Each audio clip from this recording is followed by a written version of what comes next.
les groupes armés sont en train d'être éradiqués impitoyablement. Voilà pourquoi ils s'enfuient comme des lapins chez leurs maîtres locaux. Bon, je pense qu'il y a une troisième raison qu'il faut prendre très au sérieux, pour laquelle Alassane Dramane Ouattara s'acharne contre le Burkina Faso.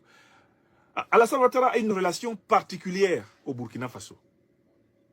D'abord, il a une mauvaise conscience envers tout ce qui est burkinabé. Pourquoi est-ce qu'il a une mauvaise conscience? Parce qu'il n'a jamais assumé pleinement ses origines burkinabées. Donc la question burkinabé est toujours chez lui une source de honte. Voilà pourquoi il a toujours voulu s'assurer que celui qui est à Ouagadougou fasse ses 4 volontés. Parce que quand il y a un régime indépendant de sa volonté à lui, Alassane Ouattara à Ouagadougou, il y a trop de vérités qui lui sont dites, y compris par ceux qu'il a reniés, ses frères et sœurs du Burkina Faso.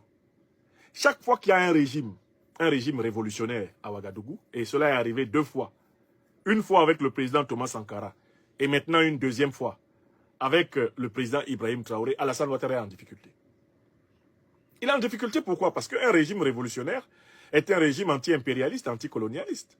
Et Alassane Ouattara considère que tous les autres pays de la sous-région peuvent s'aventurer dans la révolution anti-impérialiste, anticolonialiste, anti-néocolonialiste. La révolution contre la domination occidentale. Mais pas le Burkina Faso. C'est-à-dire que tout en reniant le Burkina Faso, Alassane Ouattara n'a jamais renoncé à l'idée que c'est quand même lui le patron. Dans sa tête à lui, Alassane Ouattara considère que, bon, on peut le bouder au Sénégal, même quand il dit de temps en temps qu'il est sénégalais. On peut le bouder en Guinée, on peut le bouder au Mali, on peut le bouder au Nigeria, au Niger, on peut le bouder au Togo, au Bénin, mais pas au Burkina. Alassane Ouattara a toujours accordé beaucoup de prix à ce que celui qui est assis dans le fauteuil de président à Ouagadougou fasse ses 4 volontés. Et ainsi, depuis la chute du président Compaoré, qui a été son bienfaiteur, puisqu'il a permis à la rébellion ivoirienne de s'organiser chez lui pour essayer de renverser le régime de Gbagbo, Alassane Ouattara a constamment eu sa main dans tous les coups d'État, dans toute la mesure du possible, dans tous les coups d'État qui peuvent avoir eu lieu au Burkina. Le fameux coup d'État de 2015, où la conversation attribuée au président de l'Assemblée nationale d'alors, Guillaume Soro, et au général Bassolé, a été mise en épingle en avant. Mais c'est un cache-sexe, cette conversation, par rapport à ce qu'Alassane Ouattara lui-même a fait. Le général Gilbert Diendéré, qui a fait le coup d'État de septembre 2015, a dit au tribunal qu'Alassane Ouattara lui a envoyé des armes, des munitions et de l'argent. Donc Alassane Ouattara n'a jamais renoncé à contrôler Ouagadougou, même s'il ne veut pas être assimilé à un natif du Burkina Faso, à un fils du Burkina Faso. Alassane Dramane Ouattara a toujours voulu être le patron du Burkina Faso. Et donc il a un rapport contradictoire et paradoxal au Burkina. Quand par exemple, Paul-Henri Sandaogo Damiba était au pouvoir, vous avez vu comment Alassane Ouattara l'a gaminisé.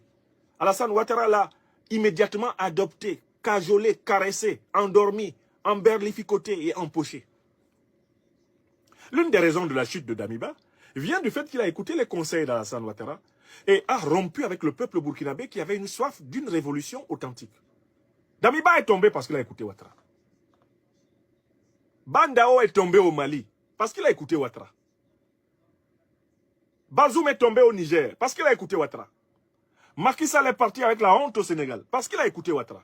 Parce qu'Alassane Ouattara est toujours du côté de la violation de la loi. Il est toujours du côté de la légiphobie.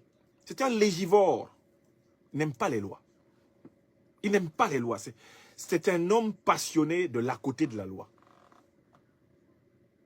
Et au Burkina en particulier, il ne supporte pas que depuis que le président Traoré est arrivé au pouvoir, voici maintenant bientôt 2 ans pleins, il n'a jamais pris son avion pour aller à Abidjan, se faire flatter, comme le faisait Damiba. Alassane Ouattara a perçu le voyage initiatique et initial du président Ibrahim Traoré vers le Mali comme une claque. Mais, il va me le payer. Non, il va me le payer, ce petit-là. Il se permet de quitter Ouagadougou et d'aller voir Assimi Goïta. Ah non, jamais, je ne vais jamais lui pardonner. Et c'est un rancunier notoire. Vous savez, la psychologie des narcissiques, c'est qu'ils ne pardonnent jamais. Ils ne pardonnent jamais. Que le président Ibrahim Traoré n'ait pas pris son avion pour aller supplier, mendier, écouter les mensonges, les bonimenteries d'Alassane Dramane Ouattara à Abidjan. Cela lui est resté en travers de la gorge. Et tous les jours qu'il se lève, il demande où en sont les plans de déstabilisation du Burkina. C'est-à-dire que, indépendamment même des intérêts de ses maîtres impérialistes et néocolonialistes, Alassane Dramane Ouattara considère que renverser le président Ibrahim Traoré, c'est un impératif personnel. Que c'est son honneur qui est en jeu.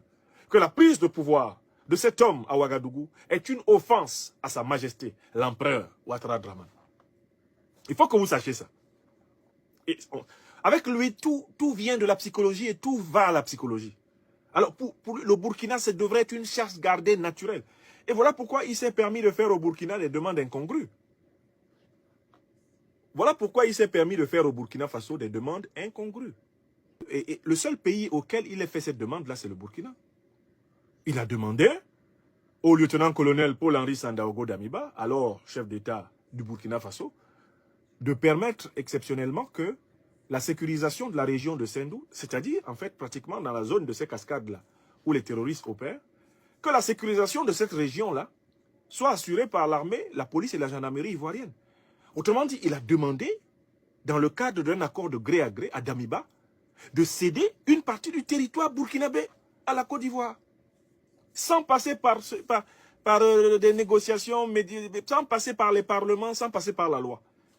Il suffisait que Damiba marque son accord et Sendou basculait en territoire ivoirien, sans passer par quelque acte légal que ce soit. Mais pourquoi il se permet de faire de telles demandes envers le Burkina Faso? C'est parce qu'il a mauvaise conscience. On sait que dans les années 80, le président Sankara et son adjoint d'alors, Blaise Compaoré, avaient voulu faire d'Alassane Dramane Ouattara leur ministre de l'économie. Oui, Alassane Ouattara s'était vu proposer le poste de ministre de l'économie du Burkina, en tant que citoyen burkinabé. Mais comme il n'est pas révolutionnaire, et qu'il voulait rester dans le sillage et dans les mains du système france-africain, il a décliné l'offre et s'est fait faire une meilleure proposition par le président Houphouët-Boigny, qui était le grand pâtre de la France-Afrique à cette époque. Voilà les faits. Il faut que vous sachiez, ce sont des faits. Les peuples qui subissent, les militaires qui tombent, tout ce monde-là nous exige de dire la vérité. Disons la vérité. Donc voilà les raisons pour lesquelles il s'acharne contre le Burkina Faso.